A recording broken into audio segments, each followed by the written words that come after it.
Živijo, tukaj Valentin. Govoril bom o fokusu, o pozornosti skozi mojo osebno izkušnjo. Nekateri imajo probleme z iskanjem idej. Moj problem je pa ravno obraten, in sicer je to, da imam preveč idej. Da vidim zadeve na svetu zelo celostno, različne izzive in kaj vse bi bilo potrebno narediti, da se razmere izboljšajo. Potem se moram pa seveda odločiti za moj prispevek na tem področju, na kakšen način bom deloval. V preteklosti sem se ukvarjal z številnimi stvarmi. Najprej sem študiral šolo za strojnega tehnika, doma smo imeli kovinsko galanterijo, potem smo se preoblikovali v grafično podjetje. Izdeloval sem reklamne napise, pripravil za tisk. Nato sem se odločil za lastno podjetniško pot. Se izučil na področju kreativnega grafičnega oblikovanja, se naučil, kako se izdeluje spletne strani, naredil tečaj profesionalne fotografije. Učil sem se tudi tai chi, jogo, bil pri številnih gibanjih, začel raziskovati psihologijo, duhovnost, ezoteriko, metafiziko. In vse te aktivnosti so mi vse bolj odpirale oči o tem, kako ta svet funkcionira. In čeprav so me prvotne aktivnosti veselile in sem z njimi lahko uspešno zaslužil dovolj ali zelo veliko denarja, sem se tem aktivnostim odločil odpovedati v korist višjemu cilju. Kar me sedaj vodi, je torej intenzivna lastna notranja preobrazba in pa širjenje znanja in spoznanj drugim ljudem. In sedaj je vprašanje, na kakšen način, kakšno znanje, komu, kje in kdaj posredovati.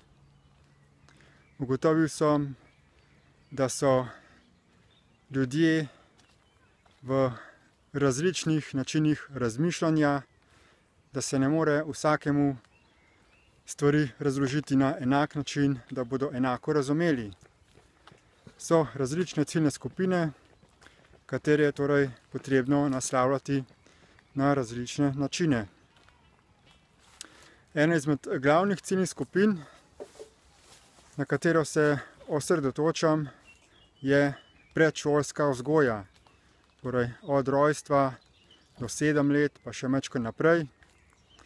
Tukaj so torej poslušalci starši, ki imajo otroke ali ki nameravajo imeti otroke, potem vzgojitelji predšolskih otrok. In te skupine je potrebno poiskati, nagovoriti na določen način. Ugotovil sem, da recimo, kar se tiče javnega šolskega sistema, so stvari veliko bolj zahtevne, ker so pod pritiskom zakonodaje, številne omejitve so. Lahko bi seveda tudi ponujal osebne svetovalne storitve, izvajal razna predavanja. Že samo na tem področju je ogromno potencialov, ogromno možnosti, kako bi lahko svoje storitve plasiral v javnost. In tukaj je izziv odločiti se za neko stvar. Kajti recimo načrtovanje nekega predavanja je kar dolgotrajen proces. Potrebno je narediti program, vsebine, potem določiti obseg predavanja, ceno, poiskati predavalnico, razpisati, informirati javnost o temu. In vprašanje, kako daleč iti z temi predavanji, ali začeti lokalno ali po celi Sloveniji, kakšne ciljne skupine naslavljati in na kakšen način. Vse te stvari so seveda veliko bolj kompleksne kot moje dosedanje storitve v prejšnjem mojem kariernem obdobju, ko sem bil jaz zgolj v vlogi nekega izvajalca storitev, ko so mi drugi naročili, kaj naj naredim, ali pa ko sem izvajal storitve za posamezne naročnike, ko sem storitev opravil in potem izročil produkt ali zaključil za storitvijo, izstavil račun in zadeva je bila rešena. Tukaj se gre pa za veliko bolj kompleksne projekte, ker je potrebno veliko bolj intenzivno, dolgoročno načrtovanje, komunikacija z številnimi posamezniki in tudi drugačen način zaslužka je. Včasih sem delal recimo za več naročnikov, ker je bil en projekt visoke vrednosti, torej sem preko enega naročnika veliko zaslužil, tukaj pa bom naslavljal večinoma posameznike in večina si ne more privoščiti velikih zneskov za plačilo določenih storitev. Čaka me torej nov izziv, kako to vse skupaj organizirati, in izkoristil bom izkušnje drugih, ki delajo na tem področju. Obstajajo ljudje, ki radi prodajajo svoje znanje kot mentorji. In če se tudi vi srečujete z kakšnimi izzivi v življenju,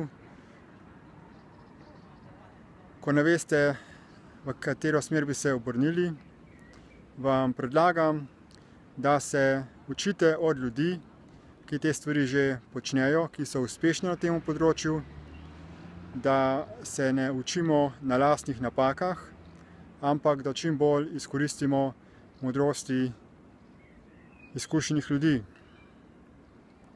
Pred kratkim sem bil tudi na kampu nevladnih izobraževalnih organizacij in tam smo govorili ravno o tem, da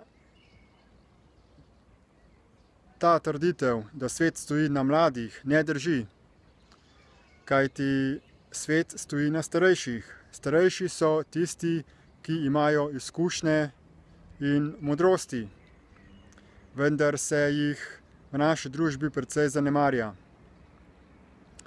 Mladi želijo večinoma sami odkriti ta svet, ampak z tem pristopom brez potrebe zapravljajo ogromno časa in pa trpijo, namesto da bi zmogli se obračati na starejše izkušene in preko njih spoznavati, dobivati izkušnje, da potem dosegajo večjo učinkovito pri svojih projektih.